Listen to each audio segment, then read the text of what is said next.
Much. Okay, then the next item on the agenda this afternoon is Petition 1296, and can I welcome Robert Thompson on behalf of LDNNow, calling on the Scottish Parliament to urge the Government to make the low-dose naltrexone readily available on the NHS to autoimmune disease sufferers, as well as other conditions not classified as autoimmune, such as HIV, AIDS, cancer and fertility, and to ensure that each NHS board area thereby reduce the danger of sufferers having to access riskier alternatives and also incurring higher costs by purchasing the drug through private medical providers, and provide guidance to all GPs on LDN protocol and require them to collect the clinical data relating to LDN.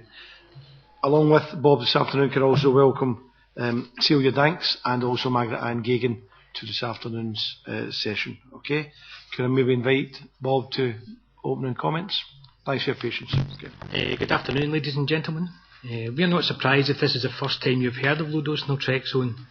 The first objective should be to ensure that NHS staff and their patients know the facts about LDN as a treatment for autoimmune diseases, cancers, HIV, AIDS, autism and infertility.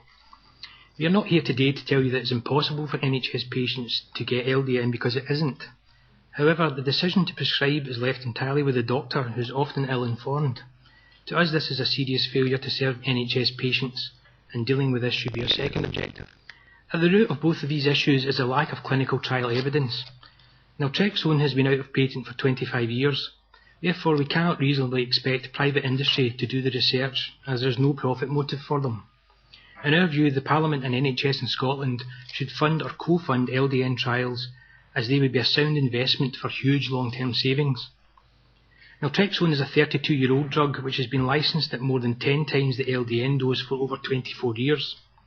It has been prescribed to pregnant women, and LDN has been used as fertility treatment too. The only test dose that induced any reversible changes in liver enzymes was in excess of 300 milligrams a day. That's 6,666% of this dose that you get LDN in. 100,000 plus patients worldwide are currently taking LDN, and there's growing evidence that it works. There are 80 published papers and 20 clinical trials. In 2007, a Penn State Crohn's study of 17 patients showed that 89% responded, as 67% went into remission. This is being repeated now on a larger scale. In 2008 in Girone, Italy, 40 primary progressive MS patients were studied for 6 months, and only one progressed their illness. The rest stayed as they were. A survey of over 600 MS patients showed that 94% of patients reported an improvement. This is better than 3 times the response to beta interferon, which costs 30 times what LDN does. That last point is vitally important: cost. Let's talk about some drugs that are in use just now. Tysabri for MS and Crohn's costs £14,730 per patient per year. Mesalazine for Crohn's and ulcerative colitis costs £9,600 per patient per year. Azathioprine for various autoimmune diseases costs £4,435 per patient per year, and all of these drugs have serious side effects. We personally have saved the NHS in Scotland tens if not hundreds of thousands of pounds by taking LDN and not these drugs. Celia here was diagnosed with lung cancer in 2006 and 12 months to live. She asked her GP for LDN, and he gave her it, probably because he thought she had nothing to lose. 3 years later, Celia is still here, and her oncologist can see no evidence of disease. With £68 million in chemotherapy costs and 151,000 cancer deaths in the UK a year, shouldn't LDN be the first option for cancer treatment? Privately, LDN costs £300 per patient per year. That's 6% of the cost of the cheapest drug that we talked about. It has been conservatively estimated that the UK NHS could save £100 million per year in MS treatment alone. Can you afford to dismiss these huge potential cost savings merely because the private sector has no interest in trials? How would you feel if you learned tomorrow that you, your partner or your child had a chronic autoimmune condition or an incurable cancer? Knowing what you do now, would you not fight for the option of LDN treatment? Or would you prefer to take your chances with the hugely expensive, serious side effect laden drugs which are currently offered? Today you can start the journey to ensuring that 5 million Scots know about LDN and do not privately to obtain it. And you have the opportunity to make Scotland the global centre of excellence in LDN research and treatment. Thank you. Thanks very much, Bob. You've seen in earlier, Margaret and Celia, that feel free to come in during the question sessions as well. Okay. Okay. Can I invite members to opening questions? Okay. Rona. Clearly, the major problem is that there isn't a licence for LDN, but it is being used in some cases.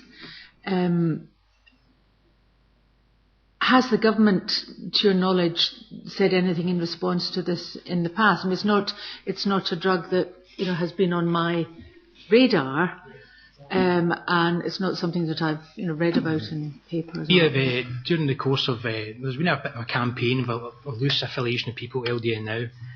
Today at 4 p.m. there'll be a 13,000 signature petition handed into Downing Street, which is done at the UK level system. Dr Chris from This Morning TV programme is handing that in. Basically the problem is that LDN isn't very well known, as you say, and I can go to about 12 different people I've dealt with in the NHS, doctors and consultants. Only 2 people had heard of it. One was my own GP who refused to prescribe me it, and the other one was a nurse who had a relation who was taking it for Crohn's disease.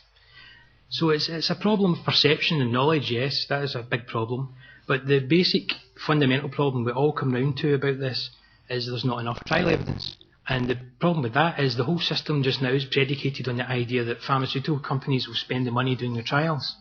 But unfortunately, with the drug being out of patent, there's absolutely no benefit in them doing that. And I do not blame them for it. They're in business to make money, so there's no incentive for them to do you a drug that costs £300 a year versus a drug that costs £14,000 a year.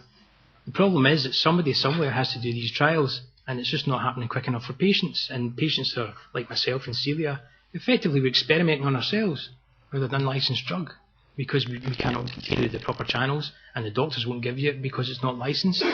It's already licensed at much higher doses, and as you can see from what we've talked about, there's been no question of safety at all at those high doses. The dose we're talking about is 4.5 milligrams. The doses it's been tested on is up to 300 milligrams, and even then there was very little danger. There's a doctor in Ireland called Dr Phil Boyle who's been using it in women who are trying to become pregnant and having great success.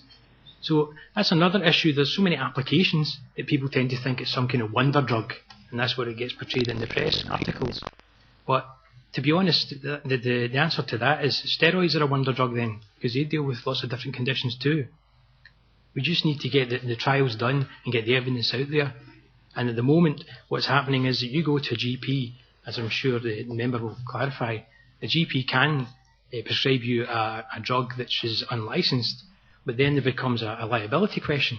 There's 50% liability between him and the pharmacist who dispenses it, and quite rightly a lot of doctors are shy away from that. But again, that's not helping the patient any. Follow up to that. It's not only that, it's the science of low-dose naltrexone. The doctors were only aware of low-dose